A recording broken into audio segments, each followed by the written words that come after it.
नाज़रीन, मैं मोहम्मद जावेद और मेरे साथी सुभान सिद्दीकी इस वक्त आपके दरमियान और आज की अपडेट में आपका खैर मकदम है। और आज के हमारे मेहमान हैं मोहम्मद अजहरुद्दीन साहब, अल मारूफ जुनैद के नाम से वो मारूफियत रखते हैं, जो सदर इब्तदाई दबीरपुरा कुल हिंद मजलिस इत्तेहादुल मुस्लिमीन के एक बहैसियत एक सिपाही अवाम की खिदमत के अंदर और आपका शुमार मुहिब्बान मजलिस इत्तेहादुल मुस्लिमीन के उन सीनियर लोगों में, उन चाहने वालों में होता है जो हमेशा अवाम के दरमियान में रहते हुए काम करते हैं। अवाम के बल्गी बरगी हो, आबरसानी हो, ये सारी कामों को अंजाम देते हैं। अल्हम्दुलिल्लाह आज के हमारे मेहमान अजहरुद्दीन साहब है। नाज़रीन, जैसा कि आप जानते हैं कि 1927 के अंदर कुल हिंद मजलिस इत्तेहादुल मुस्लिमीन का आगाज़ हुआ था, लेकिन 1948 में जब इसका अहिया अमल में आ गया, तो जिस वक्त इसका आगाज़ हुआ था उस वक्त भी नाज़रीन मैं आपके सामने थोड़ा सा बताना, जब भी मजलिस इत्तेहादुल मुस्लिमीन की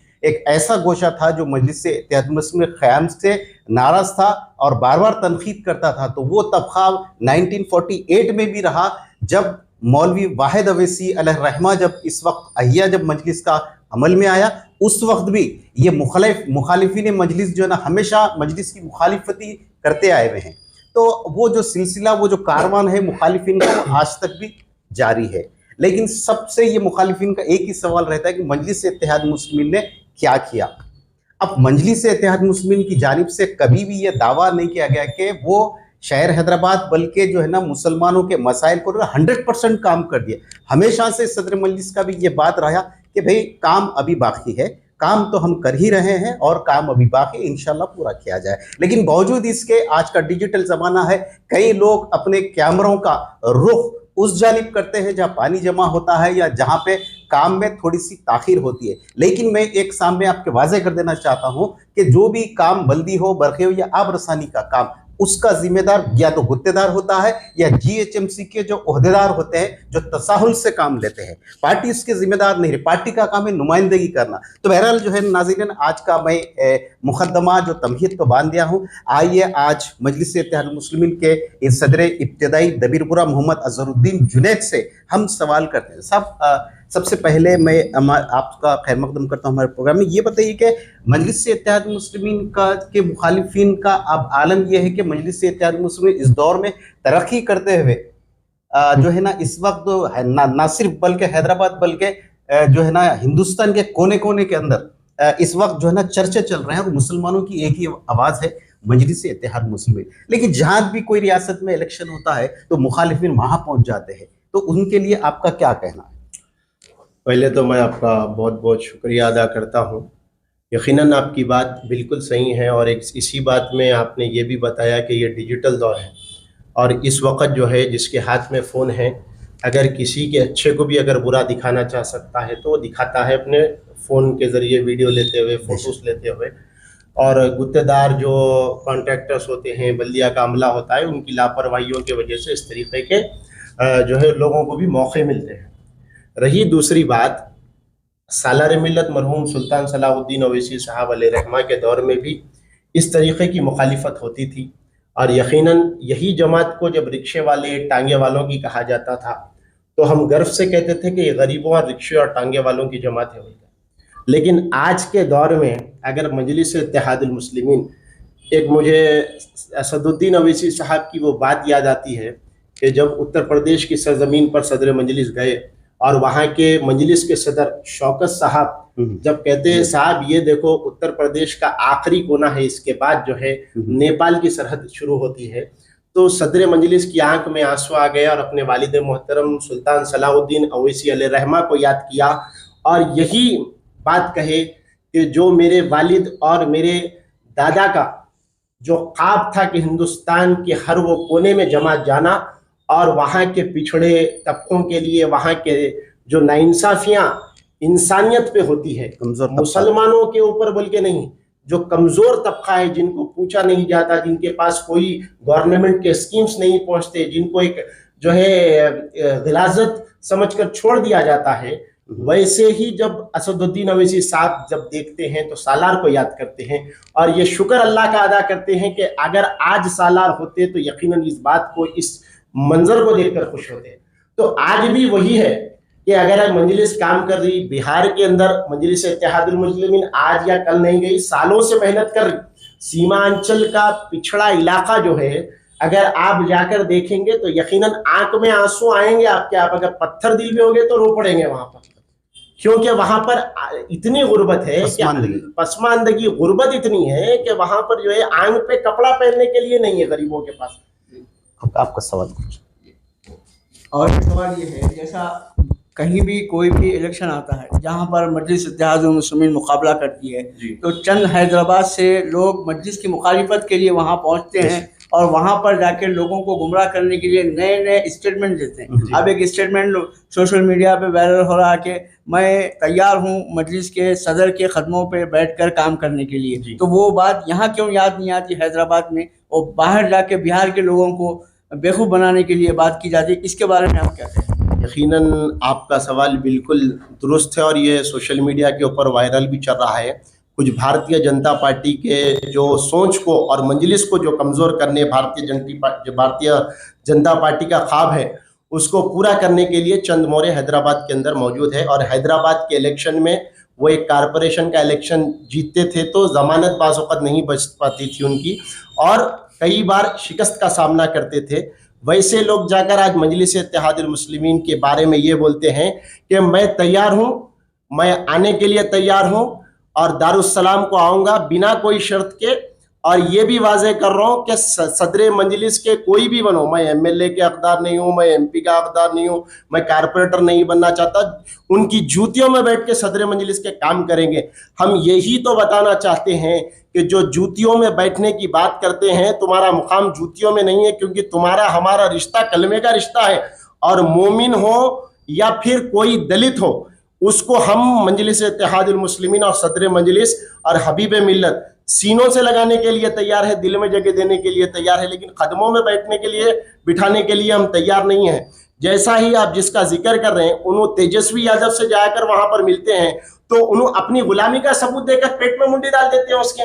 उन पहचान रहा नहीं, उन जान रहा नहीं, उसके पेट में मुंडी डाल के अपना इंट्रोडक्शन देख रहे हैं। मजलिस यही बोल रहे हैं कि बिहार हो, उत्तर प्रदेश हो, बात होगी तो सदर मजलिस यही कह रहे हैं कि बराबरी की बात होगी। हिंदुस्तान का मुसलमान कोई दूसरे दर्जे का शहरी नहीं है। जितना नरेंद्र मोदी का ये देश है, उतना असदुद्दीन ओवैसी साहब का भी देश है। तिलक लगाने वाला अगर बैठकर अगर संसद में बैठ सकता है, तो हिजाब पहनने वाली हमारी बेटी भी एक दिन स्पीकर बन सकती है, प्रधानमंत्री बन सकती है, और इन कार्रवाइयों को देख सकती है और देश चला सकती है। तो हम बराबरी की बात करेंगे। और ये लोग जो जाके कह रहे हैं, इनका मकसद एक ही है कि किसी भी तरीके से मुसलमानों के इत्तेहाद को तितर बितर कर दिया जाए और ये बता दिया जाए कि जो जिम्मेदारी इनको दी गई है, जो फंडिंग ये अदर स्टेट्स के अंदर जाकर मजलिस के खिलाफ प्रचार कर कर इस तरीके का माहौल बनाकर ये कर रहे हैं, उसमें किसी किस्म की रुकावट उनको ना हो और उनके घर चलते रहे। क्योंकि मैं ये शख्स का ये और एक बात कहना चाहता हूँ, यही शख्स जब हैदराबाद के अंदर आप देखे होंगे साबिका में कि जलसे होते थे इन लोगों के, तो ये कहा जाता था हमारे पास स्टेज डालने के पैसे नहीं है, हमारे पास कुर्सी डालने के पैसे नहीं है, हम गरीब हैं, हम मजलूम हैं, हम आपको सिर्फ जो है दुआएं दे सकते हैं, हम आपका काम करके दे सकते हैं। फिर आज आप अपने बच्चों को गाड़ी दिला रहे हैं थार। आप आज ये बता रहे हैं कि मैं अमेरिका जाकर गरीबों के मजलूमों के वीडियोस बताकर पैसा कलेक्ट करूंगा और मजलिस के खिलाफ प्रचार कर हिंदुस्तान के अंदर मुसलमानों के इत्तेहाद को तोड़ूंगा और भारतीय जनता पार्टी से सौदेबाजी करूंगा। तो इन लोगों का मकसद यही है सब। इससे हटके इनको न कल भी अवाम यहाँ की अहमियत दी थी। और आप ये भी देखिए कि एक शख्स अपने आप को गरीब बोलता है, फिर ये बोलता है कि असदुद्दीन ओवैसी साहब अपने साथ सिक्योरिटी लेकर फिरते हैं। अकबरुद्दीन ओवैसी साहब अपने साथ सिक्योरिटी लेकर फिरते हैं। असदुद्दीन ओवैसी साहब जिंदगी में जब से एमपी बने, एमएलए बने, उनके पास कोई सिक्योरिटी नहीं थी। एमएलए अकबरुद्दीन ओवैसी साहब हबीब मिल्लत, आप जब एमएलए बने तो आपके पास कोई सिक्योरिटी नहीं थी। अगर मैं गलत बोल रहा हूं तो आप जो है उसको बताइए आप, अगर मैं गलत बोल रहा हूं तो। आज इन्हों एक कारपोरेटर नहीं बने, 4-4 बाउंसर की क्या जरूरत है साहब? कौन इनको मारने वाला है, कौन इनकी जान लेने वाला है? ये भी तो सवाल पैदा होता है। अगर सवाल आप हमसे पूछेंगे, अकबरुद्दीन ओवैसी साहब के ऊपर कातिलाना हमला हुआ, गवर्नमेंट सिक्योरिटी दी, नहीं बोले, लेकिन उसके बाद भी ये बताए कि अगर कुछ हो जाता है तो गवर्नमेंट के ऊपर बात आ जाती है। असदुद्दीन अवैसी साहब के पास यही इंतखाबात, यही भारतीय जनता पार्टी फिरका परस्त आरएसएस के लोगों ने, विश्व हिंदू परिषद के लोगों ने साजिश के तहत सदर मजलिस को गोली मारने की कोशिश की। अगर वहां पर अल्लाह उनको अगर नहीं बचाता, अगर अल्लाह उनकी हिफाजत नहीं करता, तो बताओ कौन जिम्मेदार था? तो जुनेद साहब, मेरा सवाल ये है कि जिस किस्म से मुखालिफिन मजलिस, जैसे मैं आपको 1948 से भी जो है 1927 से भी जो है ना ये मुखालिफिन मजलिस का जो है ना ऐसी हाल रहा है। लेकिन मैं दौर हाजिर के अंदर जब अगर कोई ये कहता है कि मैं खदमों में बैठकर खिदमत करना चाहता हूँ, तो मैं समझता हूँ कि क्या आप इस मौके पे ये जो दावा करने वालों लोगों को ये याद दिलाएंगे कि अगर आप अपने दावे में सच्चे हैं तो सबसे पहले आप अपनी पार्टी को सबसे पहले जो है ना ये इन्हें ख़त्म कर देना चाहिए, है ना भाई? जब आप आने का है तो फिर मजलिस इन्हें जमात का तो कोई वो ही नहीं रहा ना मोल, तो क्या आप ऐसा डिमांड रखेंगे? ठीक है, जब आप आएंगे तो इंशाल्लाह बात करेंगे, लेकिन सबसे पहले जो है अपनी जमात को जो है बंद करो। क्या ऐसा मुमकिन है? ये देखिए, अगर है सच्चे तो फिर पहले ये काम खत्म करो। मुंगेरी लाल के सुनहरे सपने बोल के वो एक कहावत है, और बेगानी की शादी में अब्दुल्ला दीवाना बोलकर भी एक हमारी हैदराबाद की मशहूर कहावत है। तो ये लोगों का मकसद सिर्फ एक माहौल पैदा करना, और जो मजलिस इत्तेहादुल मुस्लिमीन के वोटर्स हैं, जो पिछड़े हैं, कमज़ोर है, गरीब है, जिनके पास लड़ने के लिए कोई नेता नहीं है, और उनके नेता मानकर वो जमात को मजबूत करते हैं और मुसलमानों की क़यादत, दलितों की क़यादत बनाने की कोशिश करते हैं, वहाँ पर उन गरीबों के पेट पे लात मारने, उन गरीबों की उम्मीदों को पानी फेरने और जमी हुई ताकत को तोड़ने के लिए ऐसे शख्स आते हैं। मैं उन शख्सियत से कहना चाहता हूँ कि जो लोगों ने इस तरीके का बयान दिया कि हम आने के लिए तैयार हैं, हम जो है खदमों में बैठने के लिए तैयार हैं, आप और आपके जितने भाई हैदराबाद के अंदर और हिंदुस्तान के अंदर अब जो कॉन्ट्रैक्ट ले रहे हैं, वो तमाम कॉन्ट्रैक्ट को बर्खास्त करिए। कल सुबह दारुस्सलाम को आइए, असदुद्दीन अवैसी साहब दरवाजे पे ठहर कर आपको गले को सीने से लगाएंगे, आपको खदमों में नहीं बिठाएंगे। लेकिन इनका मकसद ये नहीं है, इनका मकसद इस तरीके का माहौल बनाकर एक कंफ्यूज कर देने का है बिहार की आवाम को। अरे कि ये मजलिस के है क्या, मैं आ जाता हूँ, बोलो तो मैं भी बेजार हो गया। इस तरीके का माहौल बनाना इन लोगों की बात की कोई अहमियत थी ना, इंशाल्लाह कभी रहेगी। बहरहाल आखिरी सवाल ये है कि अब बिहार में मजलिस का मौक़िफ़ कैसा है? अल्लाह का शुक्र है, अल्लाह ने हमेशा मजलिस इत्तेहादुल मुस्लिमीन को, जहाँ भी असदुद्दीन अवैसी साहब, अकबरुद्दीन अवैसी साहब और जमात के जो चेहरे होते हैं, जो जिम्मेदार होते हैं, अगर किसी दूसरी रियासत के अंदर कदम रखते हैं तो अल्लाह ने इज़्ज़त में कभी कोई कमी नहीं रखी। और यही बरसों बरस की मेहनत थी बिहार के अंदर। आपने देखा कि साबिक़ा इलेक्शन के अंदर हमारे 5 उम्मीदवार आमदार बनकर कामयाब हुए, मगर बिहार की वो पॉलिटिक्स जो भारतीय जनता पार्टी के साये में, और नीतीश कुमार जो मुसलमानों के दुश्मन हैं, वो लोग नहीं चाहते थे कि इस तरीके से मजलिस ताकतवर हो, और ये आएगी ऐवान असेंबली के अंदर तो ये गरीबों के लिए लड़ेगी, हमारी असेंबली नहीं चलने देगी। इनके जब तक इनको हुकूक नहीं मिल जाते, ये खामोश बैठने वाले नहीं हैं। इसी के तहत 4 हमारे विधायकों को खरीद लिया गया। उसके बाद भी, वो खरीदने के बाद भी, सौदेबाजी के बाद भी जो है, आज मजलिस इत्तेहादुल मुस्लिमीन की चाहत में कोई कमी नहीं आई, क्योंकि वो जो दल बदल नेता थे जिन्होंने मजलिस के निशान पर जो है जीत हासिल की और दूसरी पार्टी में जाकर मिल गए, आज भी उन बस्तियों के अंदर जाकर जो है अपने लिए वोट नहीं मांग सकते। जो पार्टी में वो गए हैं, वो पार्टी के लिए वोट नहीं मांग सकते। और जहां तक आप जिक्र कर रहे हैं मजलिस की ताकत, मजलिस का मौक़िफ़ क्या है अभी बिहार के अंदर, यकीनन अल्लाह के फजलो करम से, अल्लाह की निगहबानी के अंदर मजलिस इत्तेहादुल मुस्लिमीन अल्लाह के भरोसे सब में पहले बिहार में उतरी है। और जो हमारा मकसद है कि किसी भी तरीके से कामयाबी हासिल करना है, ग्राउंड लेवल का वर्कर, आज आप सोशल मीडिया ही आज का टॉप प्लेटफॉर्म है, अगर देखा जाए तो आप उस पर भी देख लिया जाए तो आज भी मजलिस का प्रचार सोशल मीडिया पे हो रहा है। और इंशाल्लाह ग्राउंड पे वो आवाम आने वाले इंतखाबात बिहार के अंदर, असेंबली के अंदर मजलिस इत्तेहादुल मुस्लिमीन को सब में पहली अपने दिन ब दिन दुआओं से नवाजेगी, और इंशाल्लाह अपना वोट देकर एक शानदार कामयाबी हासिल करेंगे। कितने उम्मीदवार खड़ाएंगे ये सदर मजलिस का फैसला होता है, बिहार के सदर अख्तरुल ईमान साहब का फैसला होता है। और इंशाअल्लाह आप देखेंगे कि मुखालिफीन मजलिस के मुंह पे करारा तमाचा पड़ेगा। और जो गरीबों का नुकसान पहुंचाना चाहते हैं, जो मुसलमानों से दुश्मनी रखना चाहते हैं, उन लोगों का भी अंजाम जो है यकीनन बिहार की आवाम देगी। और हिंदू, दलित, मुसलमान तमाम मिलके तबके इंशाअल्लाह हमारे साथ खड़े हैं और जीत हासिल करेंगे। जुनैद साहब, सबसे बढ़ के जो है ना, आप सदर मजलिस हो या हबीब मिल्लत हो, बैरिस्टर असदुद्दीन साहब ओवैसी या यूँ समझिए कि जनाब अकबरुद्दीन साहब ओवैसी, दोनों में आपके आइडियल कौन है? ये देखिए, जब घर होता है तो घर में माँ भी होती हैं, बाप भी होते हैं, भाई भी होते हैं, बहन भी होते हैं। सब में बड़ा दर्जा माँ बाप का है, उसके बाद तमाम घर के लोग आते हैं। तो यकीनन मैं एक सियासी जमात से ताल्लुक़ रखता हूँ और मैं अब से नहीं 2009 से मजलिस इत्तेहादुल मुस्लिमीन में सरगर्म हूँ।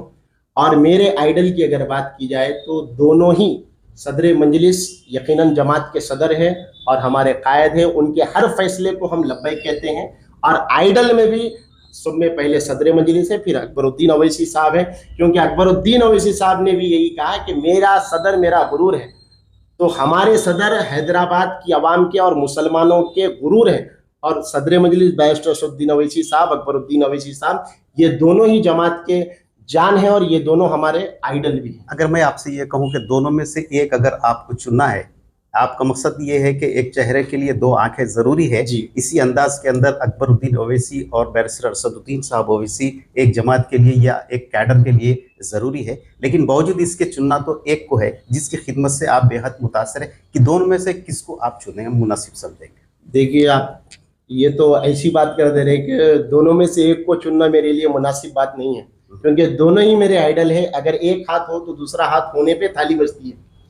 एक आंख हो और एक आंख से आप देखते हैं, दूसरी आंख नहीं है, तो आप जो है सही से नज़र नहीं डाल सकते, सही से आपकी जो है नज़रें नहीं हो सकती। इसलिए दोनों ही हमारे लिए हमारे कायदीन है और दोनों का मुकामी हमारे लिए आला था, है, इंशाल्लाह रहेगा। जुनैद साहब, ये बताइए कि अगर आपको मैं कहूँ कि जो है असदुद्दीन ओवैसी साहब का कोई बेहतरीन कारनामा, बेहतरीन काम, तो सबसे आपकी नज़र में कौन सा बेहतरीन कारनामा है? मेरी जितनी ज़िंदगी है आज तक की, यकीनन मैं कुर्बान जाऊँ मेरे क़यादत के ऊपर, जमात के ऊपर और मेरे सदर के ऊपर। एक, मैंने जब ट्रिपल तलाक़ का मसला देखा और ऐवान पार्लियामेंट के अंदर मुसलमानों के ख़िलाफ़ बिल लाने वाले, रसूल अल्लाह की शरीयत के अंदर दखल अंदाजी करने वाले खुश हो रहे थे और ये उम्मीद कर रहे थे, क्योंकि आप तमाम को मालूम है जब बिल पास हो रहा था तो बैरिस्टर असदुद्दीन ओवैसी साहब की बेटी की शादी हैदराबाद में थी, उसी दिन थी। तो कुर्बान जाऊँ मेरे सदर के ऊपर, अपने घर की बच्ची की शादी रखते हुए मेंबर ऑफ पार्लियामेंट जिसे अवाम ने मुंतखब किया, वो अपनी जिम्मेदारी निभाने में अव्वल दर्जा पहले अवाम को दिए। और शरीयत के अंदर जो दखल अंदाजी हो रही थी उसके अंदर जाकर ऐवान पार्लियामेंट के अंदर सर पे नालाइन मुबारक का टोपी सजाकर, गमछा नालाइन मुबारक का पहनकर, ये बेबाकी के साथ जो ट्रिपल तलाक का बिल फाड़ा गया, ये मेरे सदर का मेरी नज़र में आज तक का सबसे बेहतरीन कारनामा था और हमेशा यही रहेगा, क्योंकि बात नाइंसाफ़ी के खिलाफ तनहा ठहर कर बोलना था तो कोई नहीं था सदर मजलिस। चलिए, बेहतरीन आपने कामयाबी हासिल की कि सबसे बड़ा जो है ना आपके सामने पार्लियामेंट के अंदर आपने कहा कि ऐवान के अंदर सबसे बड़ी ये तकरीर आपकी नज़र में बहुत बेहतरीन है। मैं इसी किस्म से हमारी असम्बली के अंदर फ्लोर लीडर अकबरुद्दीन ओवैसी साहब की कौन सी तकरीर से आप बेहद मुतासर हो? तकरीर या कोई ऐसा कारनामा? तकरीर बोलिए। देखिए, सब में पहले तो मैं इस बात से अकबरुद्दीन ओवैसी साहब के मुतमईन व खुश हूँ और हैदराबाद की आवाम और रियासत तेलंगाना की आवाम भी खुश हैं कि जिस रियासत की असम्बली के अंदर बजट नहीं, कोई एक हाँ, एक ही बोल रहा हूँ, जिस रियासत की असम्बली के अंदर 200 करोड़ रुपये माइनॉरिटी बजट होता था, वही मजलिस इत्तेहादुल मुस्लिमीन ऐवान असम्बली में मुसलसल लड़ते हुए आज 2000 करोड़ रुपये रियासत के अंदर माइनॉरिटी बजट है। ये सब में बड़ा कारनामा है और जो माइनॉरिटी तक फायदा बन के पहुंच रहा है और आज भी हम उसकी मांग बढ़ाने के लिए कर रहे हैं। तो ये सब में बड़ा माइनॉरिटी के लिए जो अकबरुद्दीन ओवैसी साहब आवाज़ उठाते हैं, लड़ते हैं, वो हमारे लिए सब में बड़ा कारनामा। शहर हैदराबाद के अंदर 7 असेंबली कॉन्स्टिट्यूंसीज आते हैं, जिसके अंदर जो है ना सबसे दीगर जो एमएलएस है, ये तो फ्लोर लीडर का हुआ। अब पूरे एमएलओ में सबसे बेहतरीन कारकर्दगी कौन से एमएलए की जो है ना आपकी नज़र में? अल्हम्दुलिल्लाह, मजलिस इत्तेहादुल मुस्लिमीन के सभी एमएलए बेहतरीन काम करने वाले एमएलए हैं। कोई एमएलए ऐसा नहीं है जिसमें आप कोई नुक्स निकाल सकते हैं, कोई गलती बता सकते हैं। हाँ, इंसान बशर है, इंसान से गलती मगर आप होती किससे है। मुतमईन है? मैं हर नंबर एमएलए से किसको मुतमईन देंगे? हूं। मैं हर 10 में एमएलए से 10 नंबर किसको देंगे? अभी मैं तो फिलवक्त याकूतपुरा असेंबली कॉन्स्टिट्यूंसी से ताल्लुक रखता हूं, तो मैं हमारे एमएलए का ज्यादा काम देखता हूं, जिनका नाम आली जनाब जाफर हुसैन मिराज साहब है। ये बात मैं उनके साथ रहकर, उनके हमरा वक्त गुजार कर और बस्तियों के अंदर जाकर कह रहा हूं।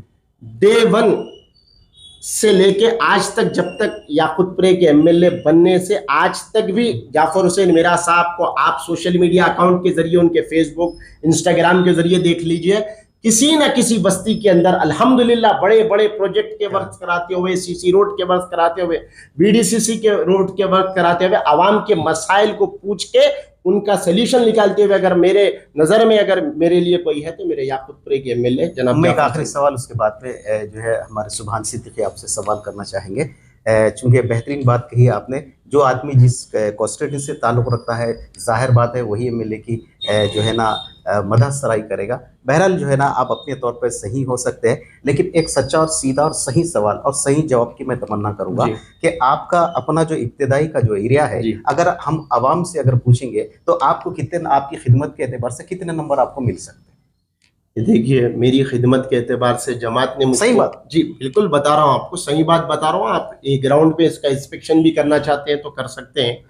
जमात ने जब मुझको इब्तिदाई सदर बनाया, 2021 में मैं इब्तिदाई सदर बना, और यकीनन जमात ने जो जिम्मेदारी दी है बड़ी उम्मीद से दी है, और सदर मंजलिस के फैसले होते हैं जो भी एरिया के अंदर इलेक्शन के द्वारा जो है चुना जाता है इब्तिदाई को, कोई दारुस्सलाम से बनकर इब्तिदाई नहीं आता। तो अगर मेरे ताल्लुक से आप सोशल मीडिया अकाउंट, मैं अपने आप को नंबर नहीं देता, मगर आप मेरा सोशल मीडिया अकाउंट देखिए, किसी भी किस्म की तकलीफ होती है, जितना मुनासिब हो सके और जितना जल्दी हो सके हम उस तकलीफ को आवाम की दूर करना चाहते हैं। कई बार होता है कि काम बोलने के बाद भी कई रुकावटें हमारे बीच में आते हैं, जैसा अभी आपने इंट्रो में आपके कहा कि बल्दिया का अमला और कॉन्ट्रैक्टर्स जो होते हैं, ऑफिसर्स जो होते हैं, काम सेंक्शन होने के बाद, स्टार्ट होने के बाद भी कई बार काम रुक जाता है। बताया यह जाता है कि रियासत तेलंगाना के जो चीफ मिनिस्टर है अभी तक ये कॉन्ट्रैक्टरों का बजट जो है इस्तेमाल नहीं करे, तो कई बार ऐसा होता है, कई काम जो है लेट होते हैं, लेकिन हम मुकम्मल करते हैं। अगर आप हमारे नंबर की बात की जाए तो मैं बोलता हूँ, मुझसे पूछने से ज़्यादा, मैं अपनी तारीफ करने से ज़्यादा, मैं खुद अगर आप इंसान से पूछेंगे तो मैं अपनी तारीफ में कुछ भी कह सकता हूँ। नहीं, मगर मैं बोला सच बोलिए, सच है ये बात कि आप जाके आवाम से पूछिए, फिर वो बोलिए। 10 में से तो मैं वैसा नहीं बोल सकता नंबर, आप जाके आवाम से पूछिए, यही सच्चाई है इंशाल्लाह। नाज़रीन, एक बहुत ही अहम बात यहाँ पे चली थी कि बिहार इलेक्शन में मजलिस का मौक़िफ़ क्या है और मुखालिफिन मजलिस की साजिशें क्या हो रही हैं और लोगों को किस तरह गुमराह किया जा रहा है। इसके ऊपर जुनैद साहब, डबलपुरे के इब्तिदाई सदर ने बेहतरीन और बेबाखाना अंदाज से अपने जवाबात दिए हैं। और जहाँ तक बिहार इलेक्शन की ग्राउंड रिपोर्ट है, वहाँ पर मजलिस का मौक़िफ़ बेहतरीन है और इंशाल्लाह गुज़िश्ता जब इलेक्शन हुआ था उससे कई ज़्यादा सीटें मजलिस जीतने की उम्मीद भी की जा रही है। इंशाल्लाह आज का ये प्रोग्राम यहीं पे हम ख़त्म करते हैं। कल एक नई शख्सियत के साथ और एक अहम शख्सियत के साथ, एक अहम मौजू के साथ आपके सामने हाजिर होंगे। अस्सलाम वालेकुम व रहमतुल्लाहि बरकातुहू। अस्सलाम वालेकुम नाज़रीन, बहुत बहुत शुक्रिया। और आपका कुछ अगर सवाल और आप किससे मुलाकात करना चाहते हैं नाज़रीन, आप यकीनन सिद्दीकी चैनल पर भी आप जो है ना कमेंट्स के ज़रिए हमको आगाह कर सकते हैं, या फिर ज़ी न्यूज़ पे आप कमेंट्स बॉक्स में जाकर भी हमें इस बात की इत्तला कर सकते हैं कि आप कौन सी शख्सियत से बात करना चाहते हैं। हम यकीनन बात करने के लिए आपकी खिदमत के लिए तैयार। अब दीजिए इजाज़त मोहम्मद जावेद को और सुभान सिद्दीकी साहब, आपका बहुत बहुत शुक्रिया हमारे स्टूडियो लाया।